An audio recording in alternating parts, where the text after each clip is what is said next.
Chief Elizabeth Bumiller, former U.S. Ambassador to Ukraine Bill Taylor, and the host of Way Too Early, White House Bureau Chief at Politico, Jonathan Lemire. So let's dive right in. Russian missiles rained down on at least 5 train stations across Ukraine yesterday. Why is that important? It was just hours after top White House officials reportedly used the railways to meet with the country's president in Kyiv. At least 1 worker was killed and 4 others were injured, according to Ukrainian officials, when the strikes hit the stations in the western and central parts of the country. The barrage came just a short time after U.S. Secretary of State Antony Blinken and Defense Secretary Lloyd Austin traveled by train to a diplomatic meeting with Ukrainian President Volodymyr Zelensky. Moscow later confirmed the attack, saying the strikes targeted train stations where weapons were being imported from NATO countries. Willie? Meanwhile, what appears to be a 3rd mass grave site was discovered yesterday near the city of Mariupol. New satellite images released by the American firm Planet shows a plot of land 5 miles outside that besieged port city, where trenches were expanded between March 24th and April 24th. According to the company, the gravesite was about 200 feet long at the beginning and grew to more than 650 feet by this past Sunday. In a radio interview, the city's mayor said the new images align with information the Ukrainian government has that Russian forces have been using mass graves to bury civilians killed in the seaside port, and at times having the city's residents dig the graves in exchange for food. Meanwhile, thousands of Ukrainian fighters and civilians remain trapped in a steel plant in the city. A Ukrainian fighter holed up inside the factory yesterday described the desperate situation they're facing. Speaking to the New York Times, he said the Russians are, quote, trying to wipe us off the face of the earth. He appealed to the world to rescue the civilians and fighters stuck inside that plant. Ambassador Taylor, let me begin with you. Just about what we're seeing in Mariupol again, mass grave sites. We believe that's what we're looking at there. And then the sort of anecdote from the mayor there that civilians are being made to dig the trenches, dig these mass graves in which their neighbors will be dumped in exchange for food. This is our worst fear, isn't it? We knew that Bucha was bad once we got inside there, and now that we have eyes on Mariupol, it looks even worse.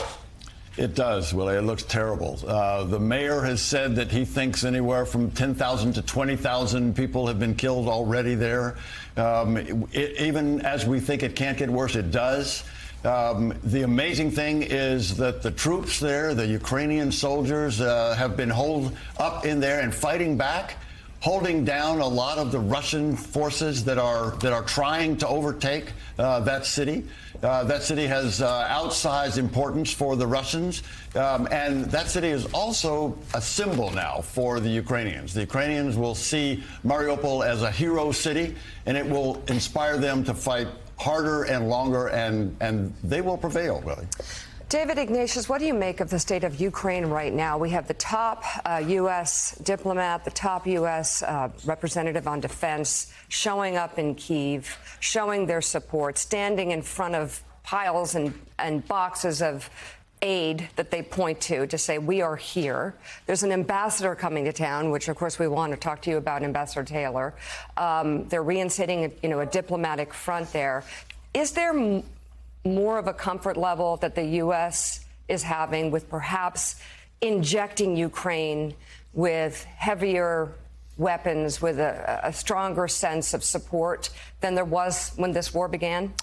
I thought, Mika, you could hear the sense of resolve and confidence in Secretary Blinken's voice as he left Kiev, in Secretary Austin's voice. Similarly, Blinken said flatly, bluntly, Russia is failing in Ukraine. Ukraine is succeeding. And Austin went on to state our war aims, if you will, in more clarity than I've heard from any U.S. official, that our goal in this war is to see Russia weakened to the point that it can't do this again.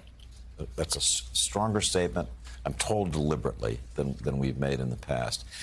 Are we succeeding in that? And as I ask about the effects of our economic sanctions, the two companies that make tanks in Russia have had to stop production. No more tanks coming out. The companies that make missiles that they're firing in such numbers, they've fired 1,000 ballistic missiles at Ukraine. They're running out of supplies. So what we heard yesterday after this face-to-face visit by our top military and diplomatic officials was a kind of resolve and commitment to Ukraine that I haven't heard before. We'll get to the diplomatic changes in a moment, but there are parallel tracks happening in Ukraine, and it's hard to cover them all in the right way. But the mass graves, the atrocities, your reporters are covering them across the country. It is something that at the same time is hard to bear and is still happening now. Well, I think just to answer that question, to continue what David was saying, I think it just made the U.S. much more resolved to go after the Russians, and I think that was also what the difference we heard from Lloyd Austin. This is now not just a war to help a young democracy. It is a war to take on Russia, and it was pretty explicit in those comments. And the U.S. has been much more aggressive with weapons, with aid, and with its rhetoric in the last couple of days, and especially so it's now much more of almost a proxy fight between the U.S. and Russia, going back to the old Cold War. Yeah, Willie. And so, John, if we talk about the aims of the United States in this war right now, as David just pointed out, it was a pretty strong statement from Defense Secretary Austin where he said we want to weaken Russia to the point, militarily, weaken it to the point where it can't do the things it's been doing in Ukraine. The headline in the New York Times, U.S. vows to dull Russia's capacity to act militarily. What does that mean as a practical question? Does it mean more weapons? Does it mean more American intervention? Yeah, there were two key words that came out of the Blinken-Austin news conference over the weekend. One, we just talked about, the idea of weakening. That's from Austin. The other idea is winning. They said that Ukraine can win this war. It's no longer about managing defeat or ceding some territory to Russia. They believe Ukraine can win.